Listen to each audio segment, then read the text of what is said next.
Welcome to Season 2, Episode 18 of the Bulls Recap Podcast. I'm Joe Cowley, the Chicago Sun-Times. You can obviously follow me in the Sun-Times.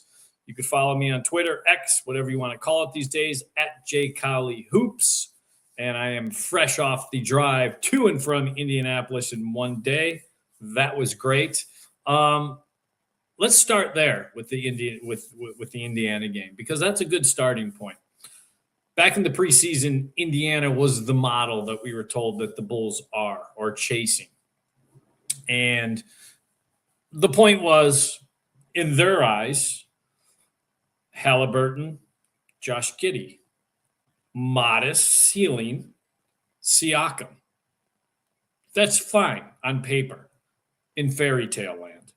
But there's a reality yesterday, too, or Wednesday night.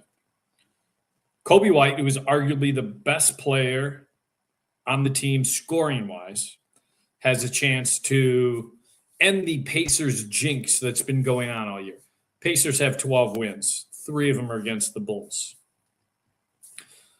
But the Bulls are the Pacers, according to the front office. Coby has a chance to win it. Feels like he has his guy beat. Tries that right-handed layup, remembers his arms are very short, which in the combine, that's what they measured. He does not have long arms. He is not Patrick Williams, who can tie his shoes. Modest is another short-arm guy, but Coby is a short-arm guy. It gets blocked. Pacers end up winning. Coby talks about it after. We'll go to that first. They just had our number all year. Thought tonight we was finally getting over him in terms of with them, but we didn't. So I think we play him again, so we'll have another opportunity, but we just let this one slip away. You guys have been so good in clutch opportunities for most of the season. What do you feel like was different tonight in terms of just kind of maybe how you guys were handling or approaching those clutch moments? I think they were solid. We ran the plays, down the stretch. We executed well. Got from to the open three. I got downhill. Nation made a good block. I tried to go around him and finish, but he made a good block. Sometimes, in the clutch games, you just don't fall your way. They hit some tough shots. Them hard-headed, tough step back. Medium, heavily contested. I think we fouled too much, too, as well, especially down the stretch in that fourth quarter. I think, that didn't lose us the game. I think that accumulative of, that fourth quarter, we made a run. Like I said, you on the road, you got to figure out how to put teams away. Then you let the crowd get into it. We do it to teams when we had the UC. We did it to Boston. They was up. Kind of our crowd got us going. We started hitting shots. Then we come back and then we make a late push and then we end up winning the game. So just got to figure out, especially when the road, it just when you up by double digits in the fourth, just put teams away. So there you go. Honest about things. I like that about him, about Coby. And I'm not even saying Coby is not a good piece. I think Coby is a really good piece. He's just not a piece for the Bulls. When you look at the record with Coby, without Coby, they're a 500 team overall. With Coby, without Coby, they're a 500 team. This is just what they are. Well, the game in Indiana should scream to the front office that you are not the Pacers and you need change. Not change just to change. You need change to get out of this mud. When you look at the Bulls, and we talked to Billy Donovan, the coach Billy Donovan after the game about this, 2 losses to Charlotte, 3 to the Pacers, I think 2 to Milwaukee, which is below them. Pelicans have been a problem for them. I'm trying to think of some other. They beat Washington, but just bottom feeder after bottom feeder. They're competing against good teams. They kind of get up for those teams. But that's what a mediocre team is. That's what a 500 team is. So obviously this is more about what's coming up for the Bulls, and what's coming up is the trade deadline in a week. What are the scenarios that are realistic? Giannis Antetokounmpo is obviously now available. That is not realistic.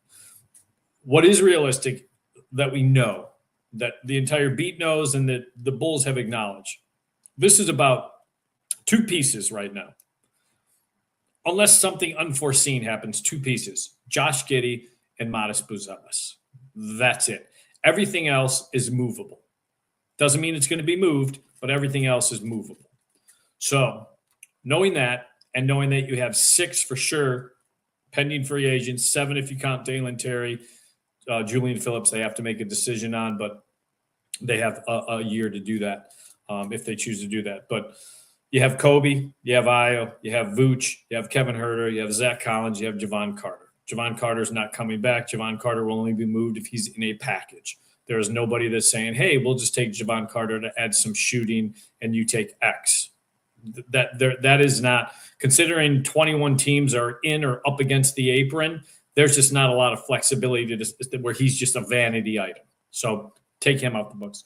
The market on Vooch, I can tell you the market on Vooch is basically null and void.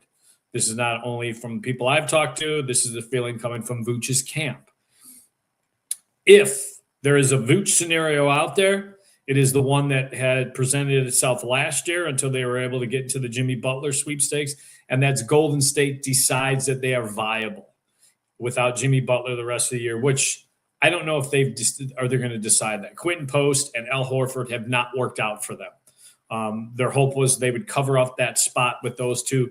Neither one of those two have covered up the spot. So Mike Dunleavy, the former Bull and now vice president of basketball operations, has to ask himself, if we go and get Vucevic for Kuminga, the contracts work because they can't bring in more of a money contract, and Kuminga is slightly more than Vooch. So they would be bringing in less money with Vooch. Kuminga, who is basically refusing to play now and coming up with phantom injuries, he's done there. He's checked out. So that trade is a possibility if they actually really feel with Curry, we have to try taking one more swing with his age, with Draymond, that we got one more swing in us. I don't know if they're going to come to that conclusion. That's the only way that Vooch gets moved as is right now. If Giannis gets moved, the dominoes could be all across the league. But let's just take that out for right now. Ayo's a viable trade option.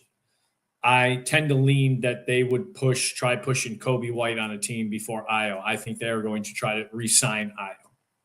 That's the feeling around the Bulls. Kevin Huerter, he would be in a package. He is not a straight-up deal, and I think they're going to try re-signing Kevin Huerter. Zach Collins is hurt right now. He's off the table. We got an update on him in case anyone cares. It's basically turf toe. Doesn't need surgery, but it's at least 2 more weeks in the walking boot. He comes out of that. They have to make sure the calves are firing, the thighs are firing, hamstrings are all good. He's got to be reconditioned. That's probably another 2 weeks. Best case scenario, end of February, he's back. Best case scenario. The 2 pieces that are signed that are now intriguing to other teams, I don't know if the Bulls want to move off of them. Obviously, Trey Jones and Jalen Smith. Jalen Smith's stock is right now, not only with the Bulls because of the way he's playing, but league-wide. He's a cheap contract. He's signed this year and next year, and he's playing really well.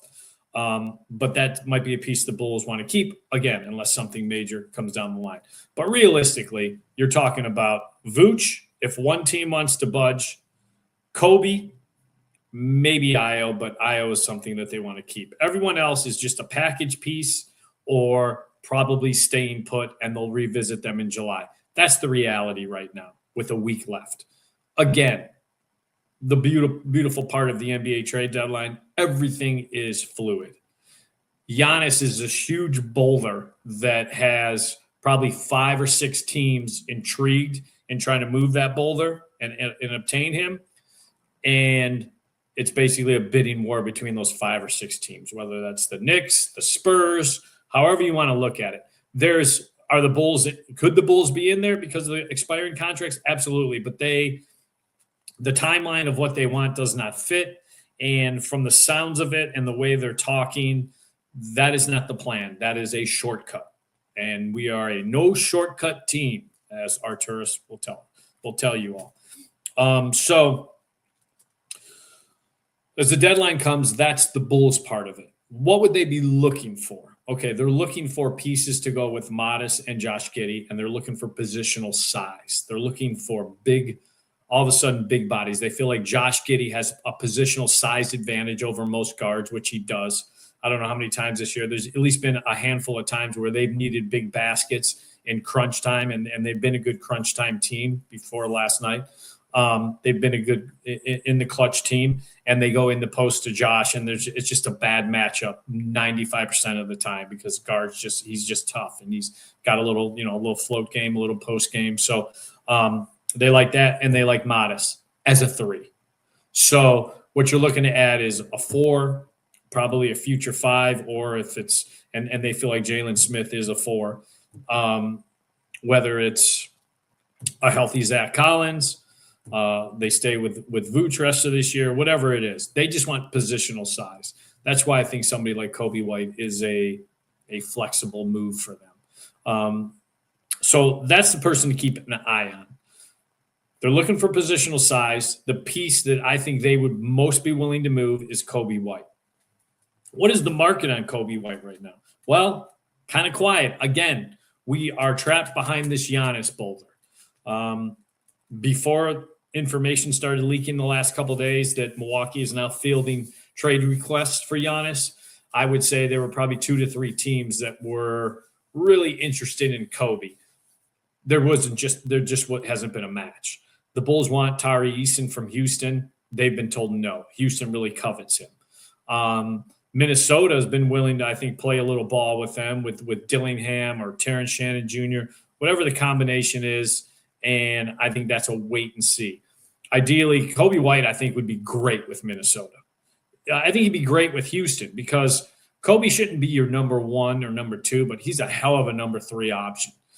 And the nice thing is when you have a star like Anthony Edwards who has so much attention brought to him, especially late in games, Coby is a great drive and kick guy as far as Ant driving and kicking to Coby. So, and those two could be on the ball, off the ball. They're both kind of combo guards.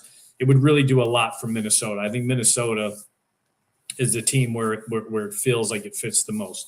Houston, it would definitely work. But there's just not that kind of synergy guard between the guards that there would between Coby and Ant. So those are the 2 teams to keep an eye on, but I don't know if they're going to come to a match or to an agreement. But again, this is all smoke and mirrors until the trade deadline comes. So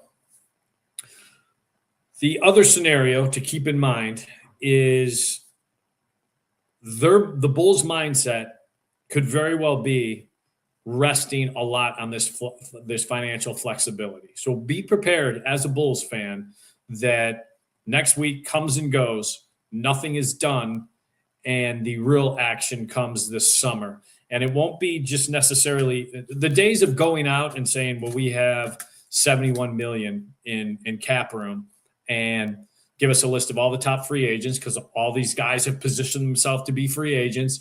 And we're just going to go and spend, and group. Those days are gone. Those days are gone. First of all, teams don't let their best players get to free agency now. Even if it's a sign and trade, it's still going to be a deal that they can benefit from. The apron, the new CBA has taken those days away where you put yourself in a good financial situation because this free agent class is really good. This free agent class coming up is doo-doo, and it doesn't work that way anymore because it's about sign and trade. So take that mindset off the table. Here's where you need to focus your mind. If you're a Bulls fan, call up the list of restricted free agents. This is where Arturas is going to be a player.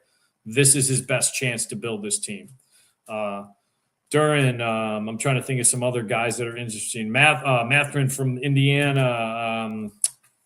I just went over the list yesterday. And the restricted free agent class is very, very interesting.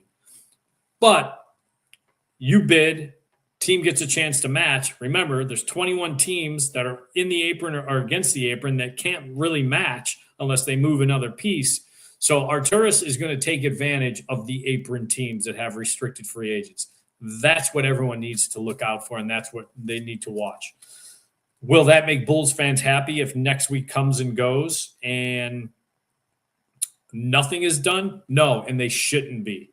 They should not be, because that means you let assets walk away and you held your hand too long. You watch those assets depreciate in your own hand because you fell in love with your own product. So, but that doesn't mean that this build is null and void. Look for restricted free agents in the offseason that they try and bid and at least make teams have to match and mess with their cap more. If that's the plan, that's the plan. Does it excite me? Do I think there is a model that says, yeah, that works? No, I don't. But I think that's what they're going to attempt to do. I do not see them give Kobe away, give Vooch away, who cares, collect second-round assets, give everyone away that you can give away, be bad the rest of this year, just let Modest and Josh do their thing and try getting a high lottery pick, because this lottery class, we've talked about it before on this podcast, 3 dudes at the top, AJ DeBansa, Cameron Boozer, and Peterson when he's healthy from Kansas. But then you're talking about 4 or 5 guys after that are really, really pushing that top 3 tier. I think Cooper Flagg class, Knipple, those 2, Cooper Flagg and Knipple, and VJ Edgecombe, maybe. We've seen some good things from him. Ace Bailey, still a wait and see. Dylan Harper when he's healthy. Cooper Flagg and Con Knipple are seismic organizational changers. I'm not saying generational. We throw generational around too much, but those 2 guys change your entire franchise, the entire look of your franchise. They change a lot of things. I don't know if Boozer, DeBansa, or Peterson do that. They're really good, and they're potential all-stars. But like Cooper Flagg, to me, could be a league MVP. But this 26 class goes about 7 or 8 where you're like, that's a dog, that's a dog, that's another dog. We got dogs now. So can the Bulls get involved in that?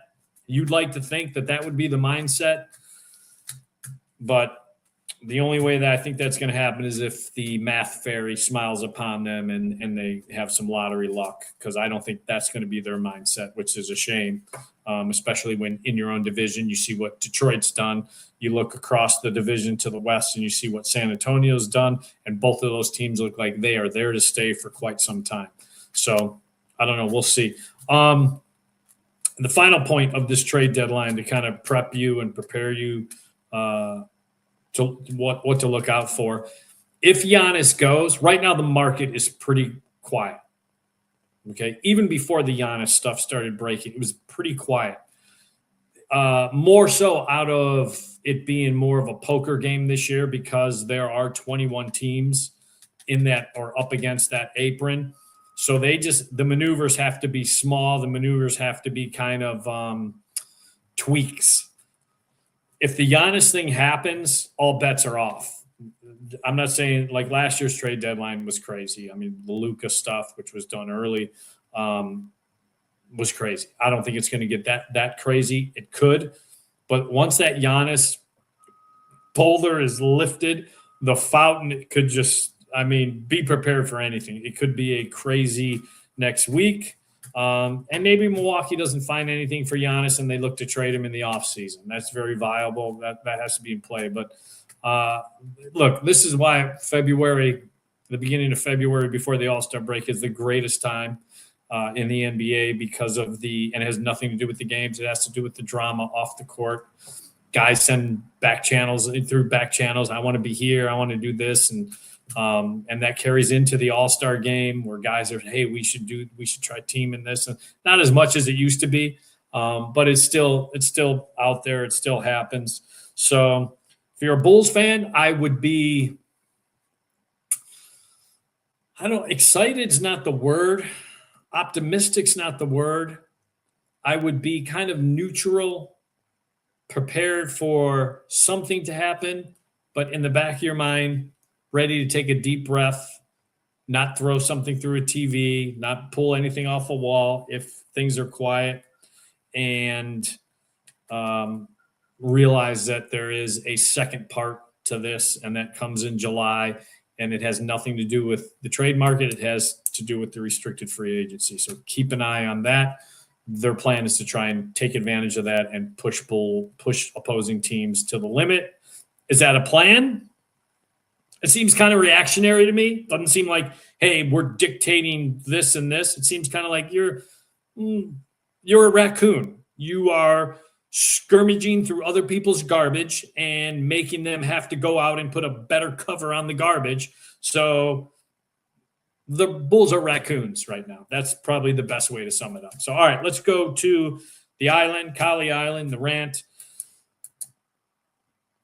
I'm going to pull journalist out of this. I'm going to step back and put my fan pants on and pretend I'm a fan of the Bulls. I just said be prepared that nothing gets done. And I mean it. Be prepared if nothing gets done. I think probably the most vitriol Bulls fans got was it was 2 years ago when they didn't do anything. This might even be worse because this is year 4 of just monotonous, stuck in the mud, and you have a front office that is trying to ram this car into a wall of this plan and feels like, why is this wall not moving? Well, because it's a wall and you are not moving it.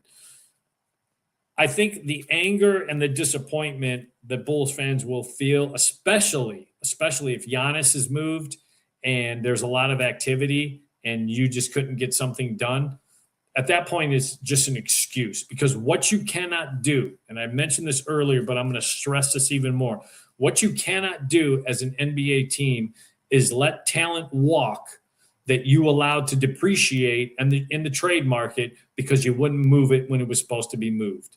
That is sin number 1. Maybe 1B. 1A, you got to hit when you have a lottery pick. You got to hit on it, especially if it's a deep draft. They've already committed sin A. This 25 class is balling out, except one guy in the lottery, Noah Senge. He's hurt. But before that, he was really good in the G League. Whoopee! So they've already committed that sin. You cannot just say, we couldn't get anything done with Kobe on the trade market. We tried to re-sign him. He wanted something bigger because if they don't trade him, be prepared that they might try and re-sign him and just say, okay, we're just going to keep this build out to 10 deep and have another lottery pick. So we're going to add another piece to the crap. And that's a scenario. So if nothing happens, be prepared for this thing to really go off the tracks of a lot of these same guys being back next year.